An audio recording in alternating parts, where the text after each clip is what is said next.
There's something about the pure blue sky that pierces the soul. Whenever I glimpsed its light, I felt my spirits lifted upward into the resplendent glow. But when I tried to reach out and capture its brilliance, I would find myself empty-handed. I knew I was a fool for believing I could touch it, but I would give anything to be in its presence, bathed in its warmth, just once more. How I detested that radiance, the light I shunned, rejected, and despised, and above all, yearned for. Is it irrational to both loathe and cherish something? My emotions had been in disarray, driving me towards madness. But to understand what led to that incongruity, I need to start from the beginning. Fate was set in motion roughly 2,000 years ago, when the astral Lucilius created assistants to aid his research into Sky Dweller evolution. They were the original primal beasts, though they went by a different name. Given that we primals are immortal, the role which we are bestowed becomes our sole purpose for existing. Yet, when I was created, Supreme Primarch Lucifer saw fit to grant me, I was essentially a blank slate, little more than the hollow husk of a primal. With unwavering determination, I stalked the garden of the Astral Research Lab, waiting for my chance to question Lucifer. What was my purpose in life?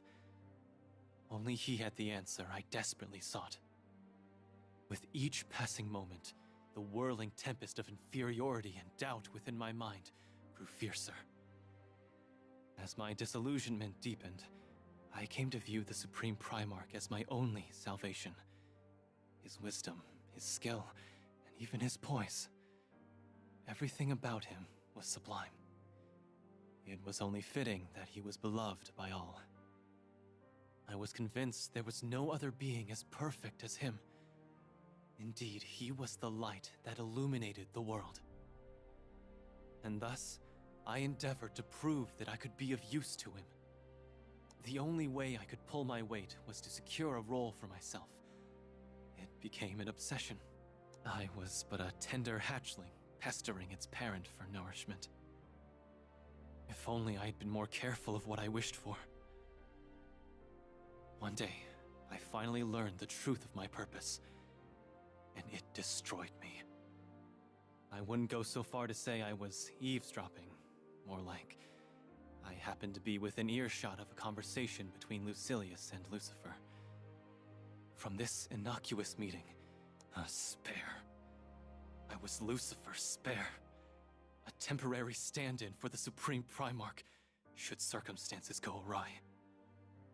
However, when you're the definition of perfection like Lucifer, a spare becomes redundant. Not only was I born a backup, I was a useless one. My dreams were built on hope, respect, and admiration. Yet, it wasn't until everything came crashing down that I realized how flimsy that foundation had been. In one brief flash, I came to hate the light.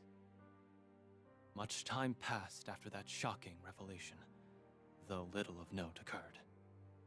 Later, however, a faction of the Archangels rose up in rebellion against the Astrals. They were the fallen angels, primals who believed themselves to be at the top of the food chain, radicals who snapped at the hands of their creators. Their mission was to shake up the hierarchy. Lost in rage from being tossed aside like a broken doll, I joined the rebellion without hesitation. It was my chance to claim revenge on Lucifer and Lucilius. No, just Lucifer. But the revolt was quashed, and I, along with the fallen angels, was imprisoned in pandemonium. I languished in that colossal cage for 2 millennia, an eternity, even for a being with all the time in the world. Yet, as chance would have it, when Vern and Lyria came in contact with each other for the first time, a deafening roar reverberated across the skies, signaling the opportunity for me to escape. Luck was on my side. But when I emerged back into the open skies, Lucifer was nowhere to be found. I wanted to be berated. I yearned to be scolded. But above all else, I needed acknowledgement. And I wouldn't rest until I got what I deserved. If I needed to light the world ablaze just to smoke him out, so be it. I destroyed the equilibrium between the tetra elements, fire, water, earth, and wind. Deprived of that delicate balance, the islands would lose buoyancy and crash into the crimson horizon below. My lips twisted into a grin as I watched the Primarchs scramble to put out my fires. Wiping out the world wasn't even that hard. I had barely broken a sweat.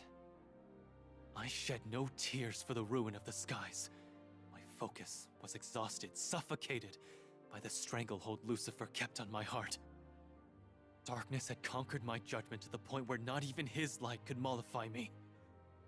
But that was what I wanted. What possessed me to commit such atrocities? Why did I lash out with such rancor? I asked rhetorically. I already knew the answers. I didn't care if I became a villain. All I cared about was proving my existence. Nothing was going to stop me. Come what may, I was going to force his hand.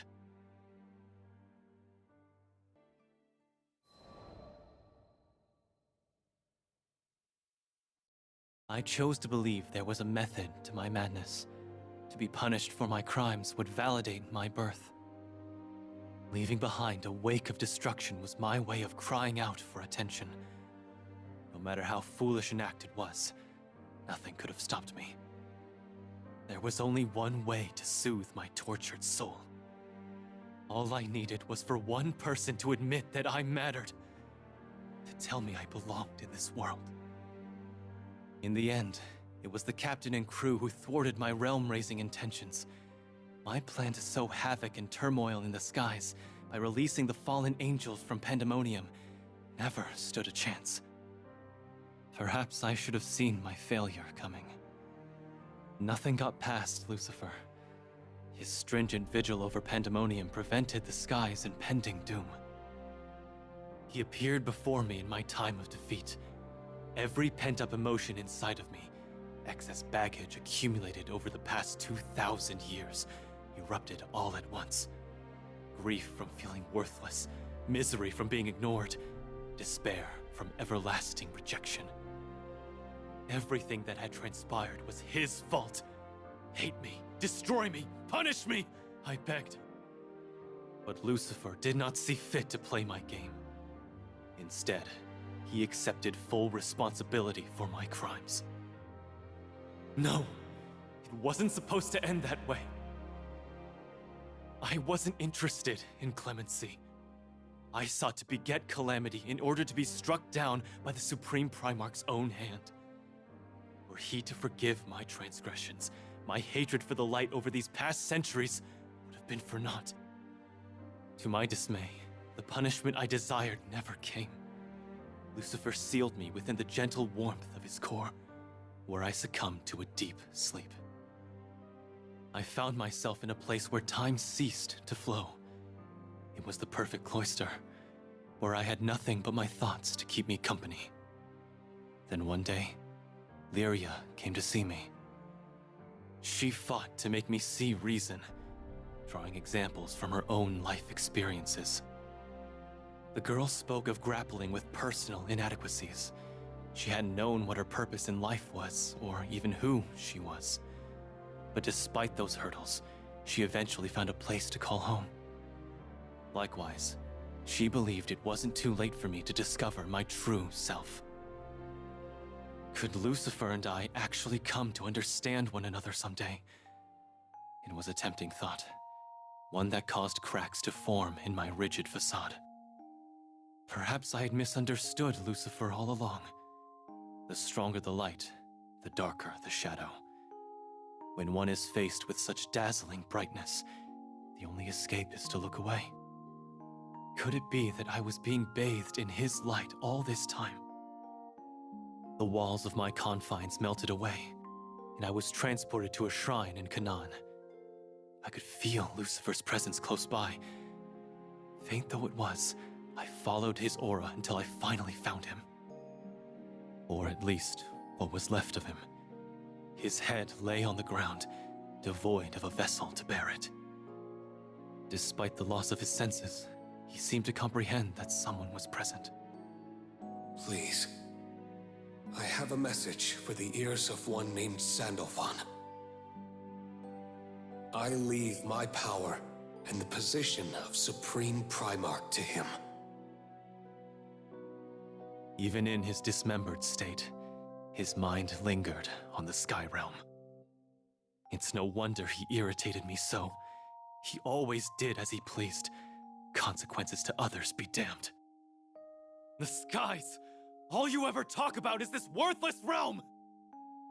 I went off on a tirade, though I don't know how much of it got through to him, given his state. His last words took a turn toward the philosophical. What makes the sky blue? For thousands of years, people have wondered. And even once they grasped the science, they continued to ask. It struck me. Perhaps a question is really just a wish. Wondering why, how, what to do. That eternal questioning, wishing, seems to be where evolution leads. As he drew his final breath, he spoke not as the Supreme Primarch, but as himself. If I could be granted one last wish, I'd like to share one more cup of coffee with you in that shaded garden. My chest ached, and the yearning for the light returned. His already dim glow continued to fade. I felt his power, along with his wishes, being passed on to me. All I could do was stand there in a stupor. I peered out of the shrine and gazed at the expansive blue he loved so much. His calming light would forever shine across the skies, illuminating the path forward, an undying beacon to guide those who lost their way.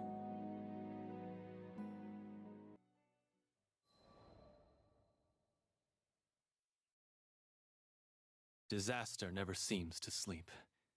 Not long after I had inherited Lucifer's power, another crisis threatened the world. This time it was Lucilius who took offense to the gods, unleashing chaos to spit in their faces. His plan, or grand finale in his words, was to crash Pandemonium into the Crimson Horizon, thereby destroying the dimensional barrier. To make matters worse, the Astral had the gall to attach his head to Lucifer's stolen body. It fueled him with immense power in the form of 12 pitch-black wings on his back. It was my duty to uphold the Supreme Primarch's legacy and protect the realm. I teamed up with the captain and crew to stop Lucilius dead in his tracks. I had finally found friends I wanted to protect. The fate of an entire world rested on my shoulders. This mission was personal. It wasn't so much about keeping promises or seeking atonement, nor was it to fulfill my duty as the Supreme Primarch. I simply wished by some miracle, I had become the light that could banish evil. Lyria kept a white plume with her, perhaps as a good luck charm, without knowing what it truly represented. The plume resonated with me, and from my back grew 12 great wings.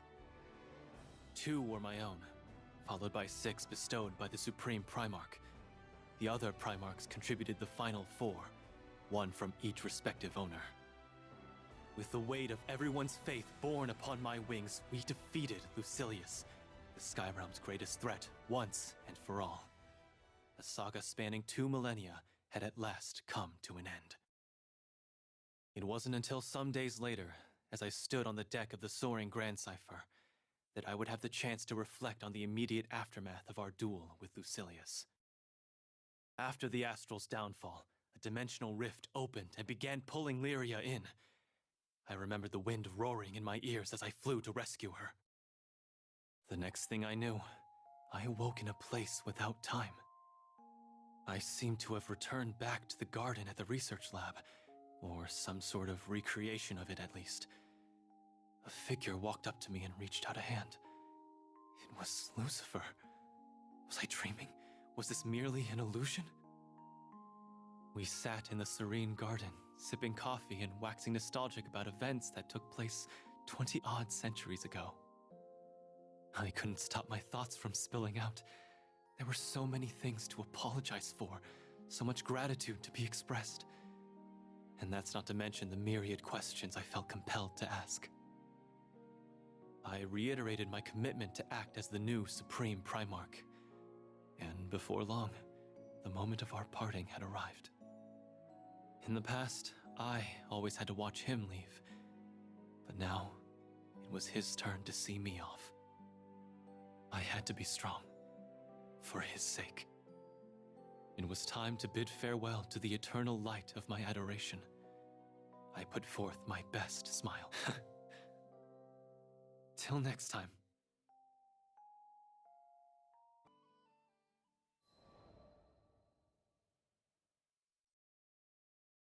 The Grand Cipher, its crew, and the endless blue skies.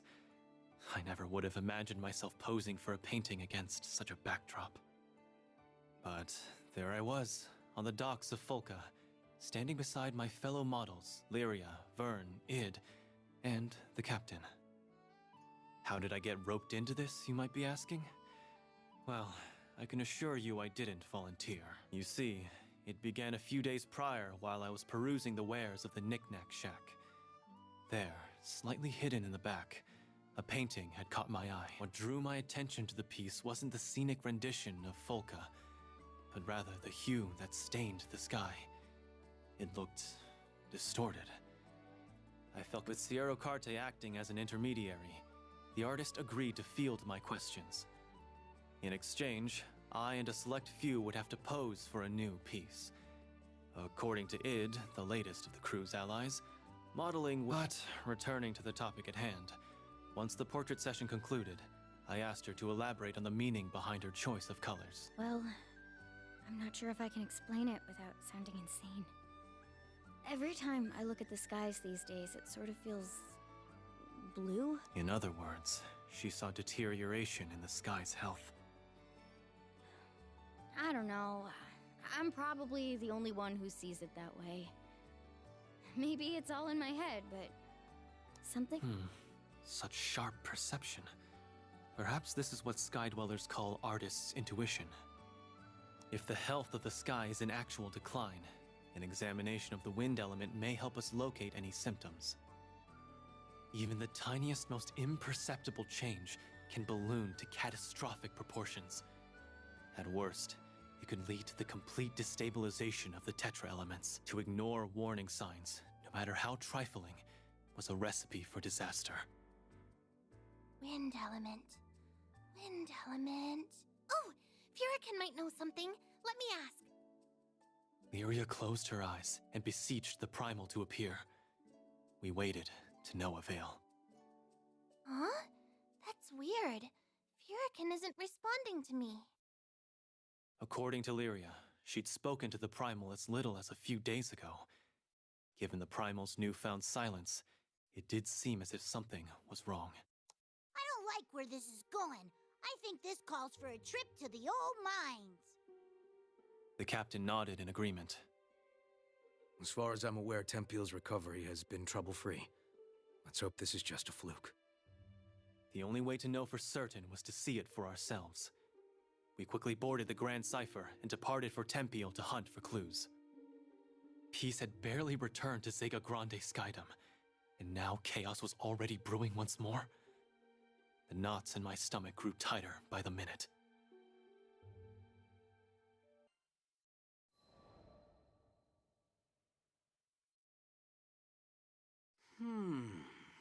I'm not seeing anything out of the ordinary, to be honest with you. The self-proclaimed handyman known as Roland had joined our investigation of Hailwind Altar. Astral though he may be, he was a close ally of the crew. As a longtime denizen of Destino-Granblue, his knowledge of the skydom was second to none. To think there existed an astral who had laid his life on the line for the good of the realm. It was difficult to reconcile Roland's personality with my own biases, especially having witnessed Lucilius's sinister deeds. Wait, there's something close by. Allow me to amplify your energy, Lyria. Now, can you try calling Furykin again? Sure. Here goes. Once again, the primal of vitality failed to appear. It's becoming clear that the wind element is acting abnormally. It's more pronounced here than in Folka. Ever since the 4 Primarchs relinquished their oversight of the Tetra elements to nature, I've been able to utilize my Supreme Primarch powers to feel elemental currents. Yet I also sensed a faint foreign dissonance, one which was different from the irregularity in the wind element. Whatever it was, it seemed to be flowing towards a singular point elsewhere in the skydom. Hang on, I finally got through to Furykin. But something's not right. A chill washed over my body, though it came and went in a flash. Judging from the look of panic on Lyria's face, the situation had taken a turn for the worse. I was hoping I was wrong, but this aura can only mean one thing. Oh no, not this icky pressure again. I can't believe it's back. That can't be. I thought we...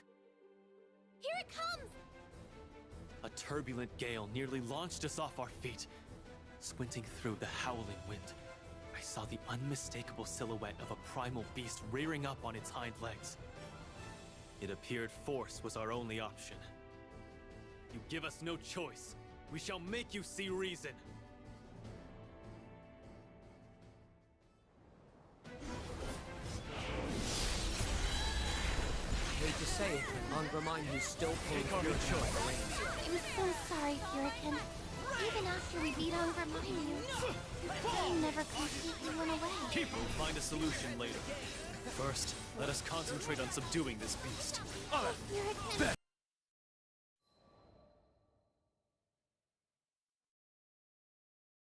I'm sorry for what you had to suffer through, Furykin, but everything's all right now. Lyria's calming words soothed the primal.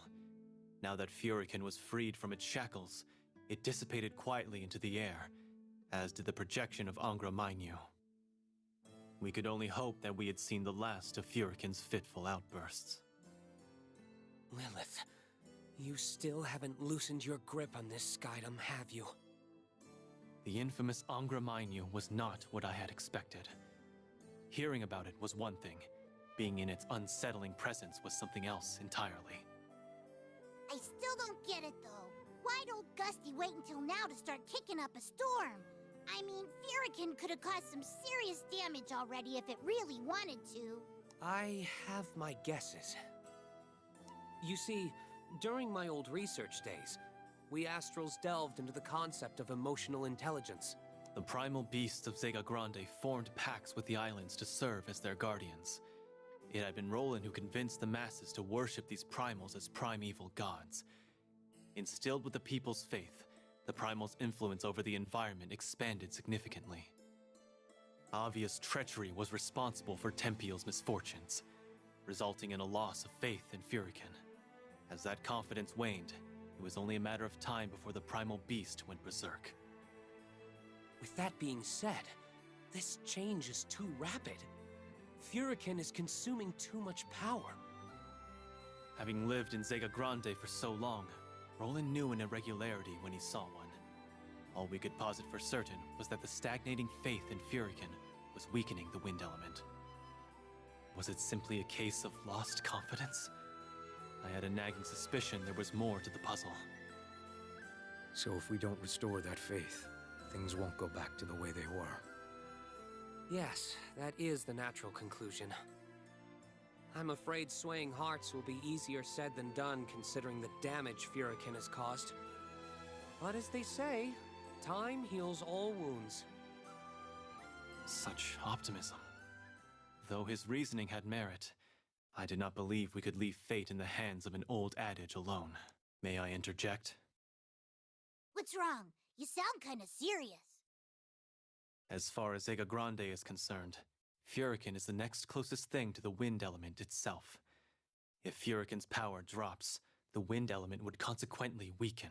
We find ourselves in a predicament where Grande's islands are destined to fall out of the sky. Wait, what? You'd better start talking. Gladly. However, the problem at hand requires a brief history lesson.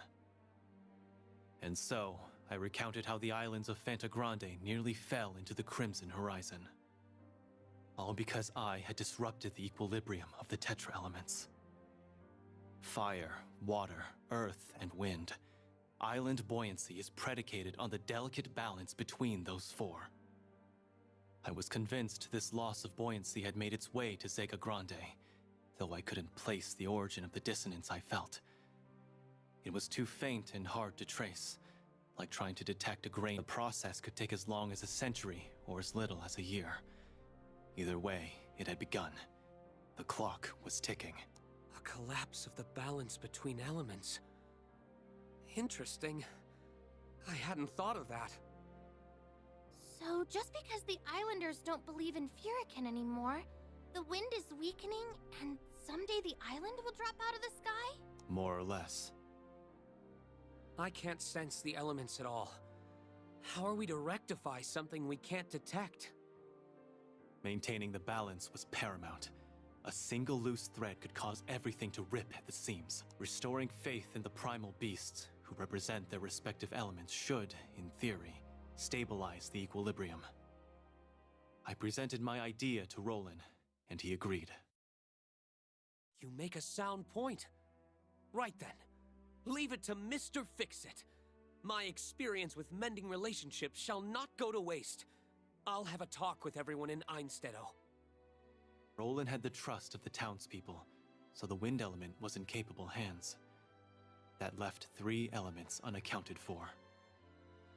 Well, guess it's up to us to handle the rest. It'll be fun taking another tour of Grande. It always seems like we're heaping more and more troubles on your plate. I hope you don't mind? Not at all. We'll make you proud. You know what to do, Id. Let's show everyone what happens when Team Handyman steps up to the plate. I'm on it.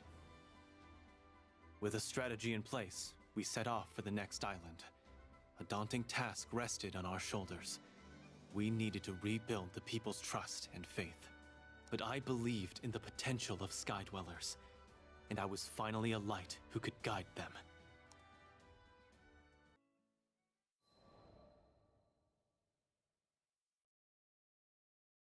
Our homes, our livelihoods, it's all gone. Gone!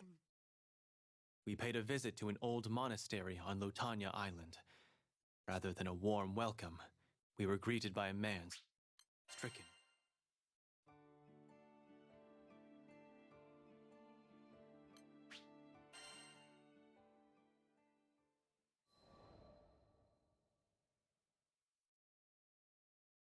Our homes, our livelihoods, it's all gone.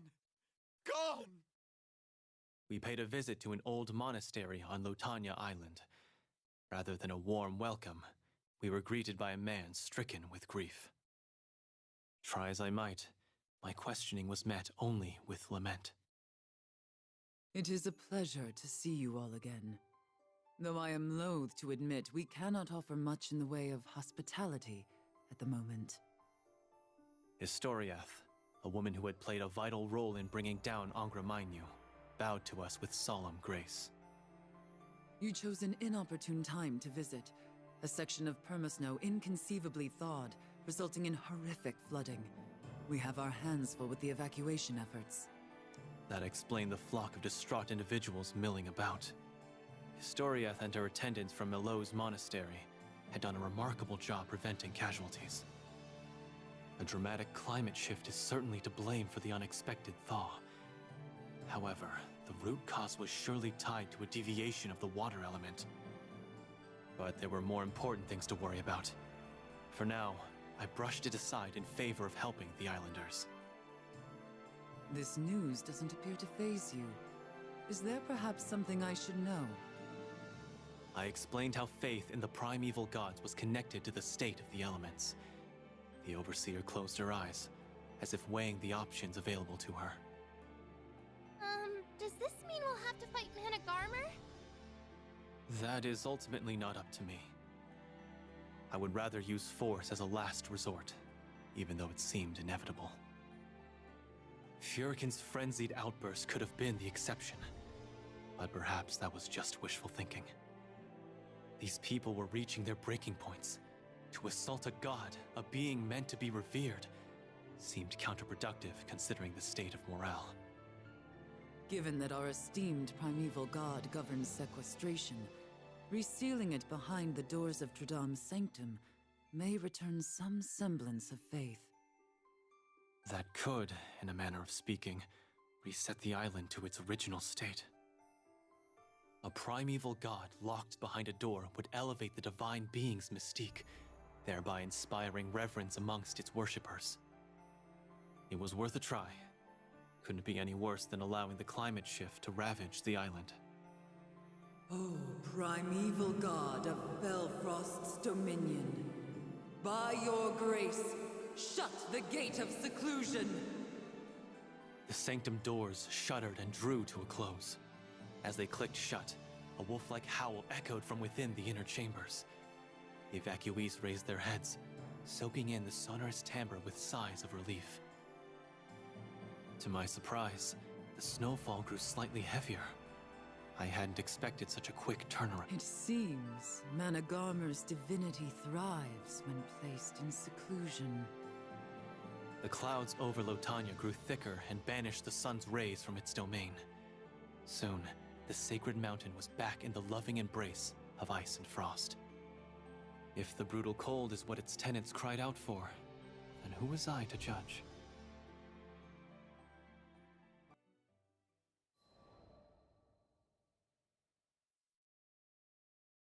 I did not think it possible to exceed Dali's heat until I arrived on Fondom. Given that the fire element influences Fright Flame Altar, I should have known better. My throat burned with every spoken word. Even here, the fire element is fraying. The dissonance was present on this island too, its true identity still elusive as ever. When I was trapped in Vulcan Bola's crystal, I could almost make out its intentions. It wasn't always the primal beast of dread. It was originally supposed to bring hope. Lyria had been shown an ancient memory, one in which Vulcan Bola originally presided over Dali and took shape based on the thoughts harbored by its residents. It acted as a vessel for peoples. Put differently, Vulcan Bola was a primal that materialized from the collective unconsciousness of its worshippers. It was supposed to gather everyone's hope, but She couldn't bring herself to finish her thought. But her frown and downcast eyes said all that needed to be said. When those former dwellers of Dali were confronted with the unknown, they had reacted not with hope. Fear is a natural part of life. It allows a creature to avoid danger and survive to the next day. Mortals are generally rational beings, but it can be hard not to succumb to raw instinct. Whatever objective the Astrals aspired to achieve, it was incompatible with the wishes of Skydwellers. On account of the endless dread harbored within its body, Vulcan Bola gradually transformed into the earth-scorching being it is today. the Astrals saw that things weren't going well. After Vulcan Bola damaged part of the island, they closed it off. Now it's called Fondom. Without the guardianship of a primal beast, Dali's lands began to wither, while the volcanic domain of Fondom languished in neglect. As long as Vulcan Bola maintained its power of dread, this exiled land would never see. No one could be expected to live a life of constant fear. We would be hard-pressed to find any person sane enough to dwell in what I can only describe as a blistering death trap. So you got a plan for fixing up the fire element, right? Because I do not want to fall out of the sky. Yes, if the current situation were left to fester, then the sky would be well on its way to collapse. Though who would put their faith in dread? We were at an impasse. Oh, There you are. Goodness, you folks sure don't miss your cardio. I'm glad I found you. Fix it, dude! What are you doing here? As Roland jogged over to us, robes flapping, I realized he had two unfamiliar faces in tow. Zothpa told me I'd find you here. I'm happy to announce that we're all set in Folka. Roland told us the whole story, and we want to do our part to save these skies. You've done so much for us, and we've repaid so little of your kindness.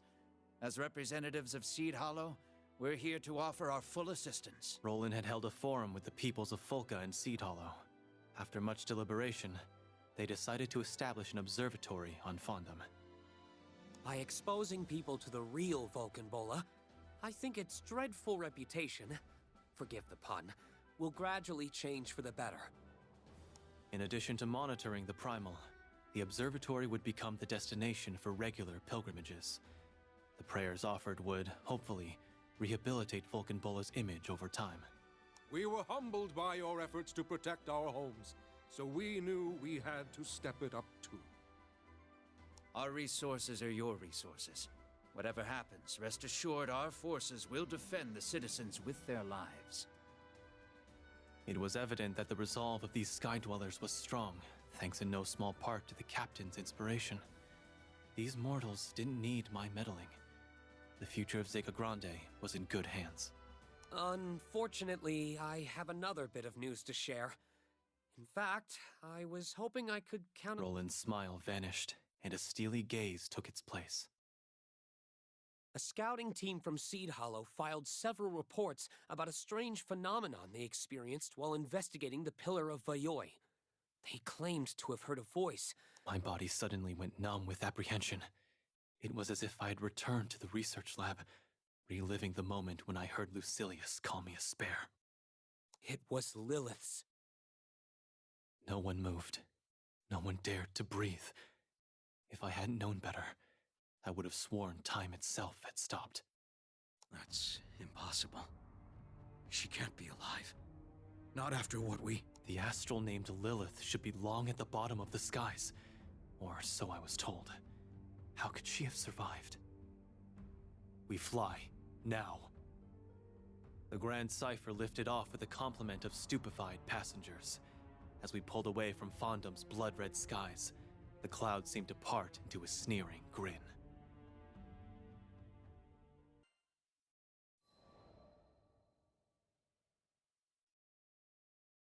We raced to the top of the tower as fast as our legs could carry us, though none of us heard even a whisper of Lilith's voice. It was entirely possible, perhaps even preferable, that the scouting team had merely imagined the voice. Our vigilant eyes spotted nothing out of the ordinary, at least not in the physical sense, but something was there.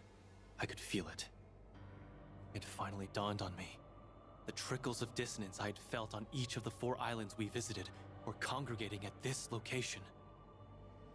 Did you sense something, Sandalphon? As a matter of fact, I noticed a faint disturbance on the other islands, as if something somewhere was siphoning off energy. That doesn't sound good.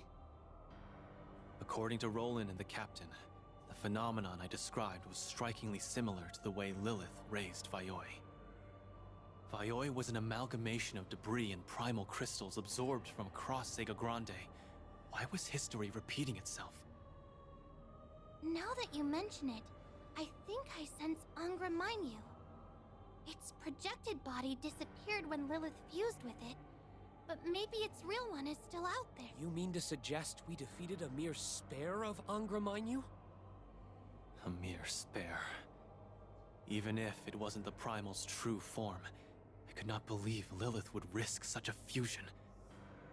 Taking in a primal core was no simple matter, and in the worst cases, it meant a permanent. However, Lilith had reverted to her original form after the battle, lending further credence to the fact that the crew had only fought a duplicate. Let's assume that Angra Mainyu's real body survived without a scratch. It won't take action without commands. Someone must be pulling its strings, ordering it to absorb primal crystals. But there's only one person who... Right on cue, a spine-chilling voice cut through the very air itself. Place the crystals upon Vayoi's altar. Open the gate beyond the star. That was Mother. And yet, the Dark Prophetess was nowhere to be found. With her disembodied voice still ringing in our ears, we drew our weapons, ready to battle with an enemy we couldn't see. Angramanyu, O door to worlds beyond, claim this offering. Her voice is coming from another dimension. So she is alive! A rematch with an astral thought dead was the farthest thing from anyone's mind. Id, I know this must be painful for you, but we must cross into the alternate dimension and destroy Lilith and Angramanyu once and for... I know. Don't worry about me. You make it sound like opening a dimensional gate is as easy as turning a doorknob. My good dragon, don't you remember this little beauty? Roland proudly held up a transceiver. He boasted that it was capable of tracing where the energy signature was at its strongest. And Angramanyu would be lurking at the convergence point of the streams of dissonance. As soon as Roland flipped a switch on the transceiver, the sword of Eos in the captain's hand began to emit a radiant... After you, Captain! Roger that! The captain followed the signal, and with a weighty swing of their sword, a crack appeared in the air above the ground. The cut, however, was still too shallow. Allow me. I focused the power of the Primarchs into the crack etched by the captain. With a shrill crash, the gate to another dimension shattered open. Fell the interlopers, guide them to oblivion. Lilith's voice rang crystal clear from within the rift. She was waiting on the other side of the threshold. Follow me! Roland took charge and leapt into the gaping fissure. We were right behind him. Come hell or high water, we were putting an end to this astral's incessant machinations.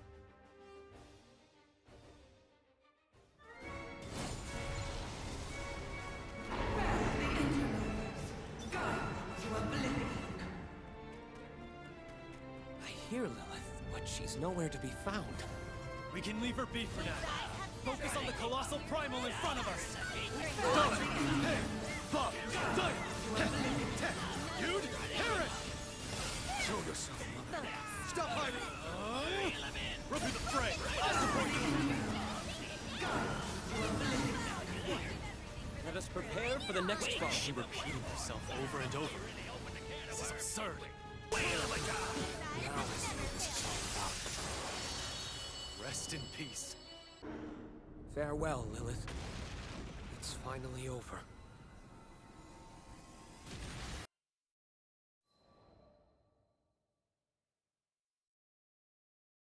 Once we had pacified Angramanyu, Roland began the rites to seal it away. You're free now, Angramanyu. You won't be used for evil anymore. You can finally sleep peacefully. It wasn't quite a eulogy, but hopefully it was enough of a goodbye. As the rift drew to a close, Angramanyu pulsed with light, a final sigh of relief as it was released from its torment. As I'm sure you've all surmised, Lilith was never here to begin with. We were listening to an echo that she left behind using magic. Then she's really gone. That's some comfort, at least. I'm sorry, Id. Sleep well, Angramanyu. May you never be exploited for nefarious acts ever again. Well, I'm glad we put that matter to rest. Now that Vayoi has lost its power source, I dare say it'll crumble and fall to the bottom of the skies. It would not be in the Sky Realm's best interest to allow this massive structure to crash into the Crimson Horizon. I envisioned what would happen if Pandemonium or Etemenanki crashed into the Crimson Horizon. All scenarios resulted in cataclysmic repercussions. Not to worry. Just as Vayoi was assembled from assorted items across Sega Grande, so too should it dissolve into myriad vestiges before making a descent. Though I do feel sorry for the otherworlders residing in the Crimson Horizon, they won't be too thrilled when our trash rains down on them. That would require an apology. Perhaps I should bring confections when the opportunity availed itself. That is, assuming the denizens of the otherworld were willing to sit down over a cup of coffee. As opposed to tearing me to shreds, of course.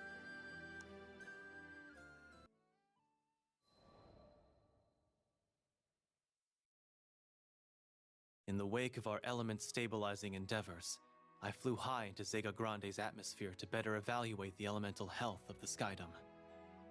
Recovery was slow, but it was progressing in the right direction. If skydwellers and primal beasts could return to living in harmony with one another, the elements should no doubt re-establish equilibrium. I visited the islands again to see how the people were faring. Blessed by the warm sun, smiles were abloom in the townships of the Einstedo archipelago. Meanwhile, the monks of Melos were still busy mopping up the flood that swept through the ravines of Lotania. A contingent of workers led by the family Zathba had unearthed a fair section of Dali's ruins. Several small encampments had already sprung up to capitalize on potential profits. Flights to Fondom from Folka and Seed Hollow had begun service. Construction on the observatory was coming along nicely as well. Come laughter, tears, or pain, skydwellers persevere. They learn to grow and evolve. They possess unlimited potential to overcome any manner of hardship that stands in their way. I witnessed that firsthand from my travels with the captain and crew. As the Supreme Primarch, it was my duty to watch over the people from high above. But maybe I was destined for another. Skydwellers are strong. A time will come when they no longer need the aid of archangels, or any other such being. And as we fade in importance, we will be forgotten. Did he continue to advance Skydweller evolution, knowing full well it may lead to the end of his purpose? The ability to forget is a double-edged sword. The fear of being forgotten by someone important to you is unimaginably terrifying. When the primals of Zegagrande no longer had a role to play, they began to disappear from everyone's lives. What if these primals had influenced the elements in a bid to affirm their own existence? A final, desperate cry to the world, announcing they were still here. Before me, the sky stretched out under a blinding sun, blue as far as the eye could see. The world's cruelty wrenched my heart. Lucifer once wondered what makes the sky blue. I guess I have a question of my own for the skies. Would mortals and primals ever stop fighting? Could we ever live in harmony?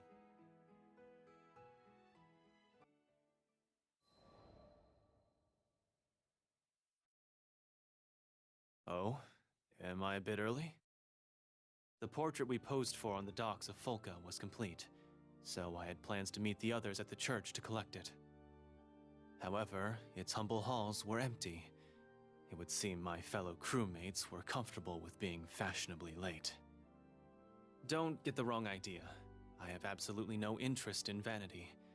I was, however, curious which colors the artist had selected to paint the sky. Once I'd confirmed this detail, I would be on my way. But it was quiet in the church, somber, you could say. Coffee would go well with this atmosphere. What I wouldn't give for just one cup, though I wasn't sure we could afford the detour for such a simple luxury.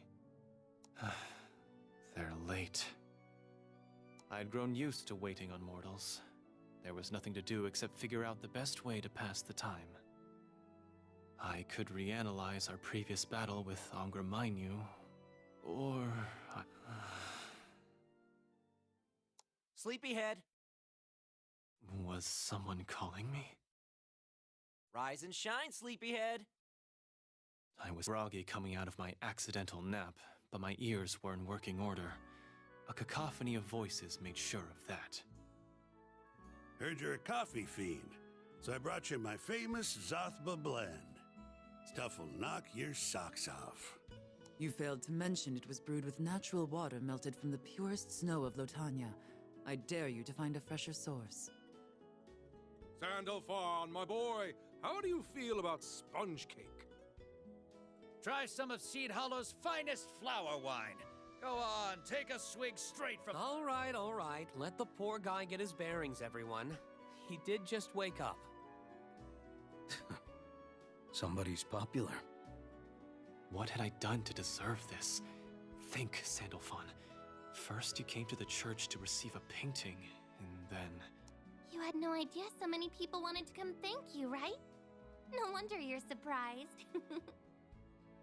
I did not think I had done anything to warrant such an outpouring of gratitude.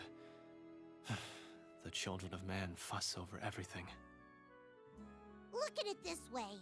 If it weren't for you, we never would have noticed all the weirdness in the skies. You rock, dude! As I fumbled for an excuse to escape the throng of well-wishers, Sierra Carte entered the church. My goodness. We have ourselves quite the turnout here. Turnout? What was this, a party? And now, for the moment you've been waiting for. Voila! The merchant presented me with a board wrapped in cloth. I gingerly removed it, only to be met with the shock of a lifetime. Lucifer? No. I felt as if my eyes were betraying me. That wasn't exactly the reaction I was expecting. Lyria and Vern peered over my shoulder. Wow, you look so handsome, Sandalphon. My identity as the Supreme Primarch had never been revealed to the artist, yet her intuitive eye still captured my hidden essence. If you want, I could arrange for a replacement. No questions asked. Customer satisfaction is my #1 priority. No, that won't be necessary. I'll take it. The pure arrogance of mistaking myself for Lucifer. I must have been drowsier than I let on. Yet somehow, it felt right. Regardless, I still had one outstanding issue. Where would I hang it up?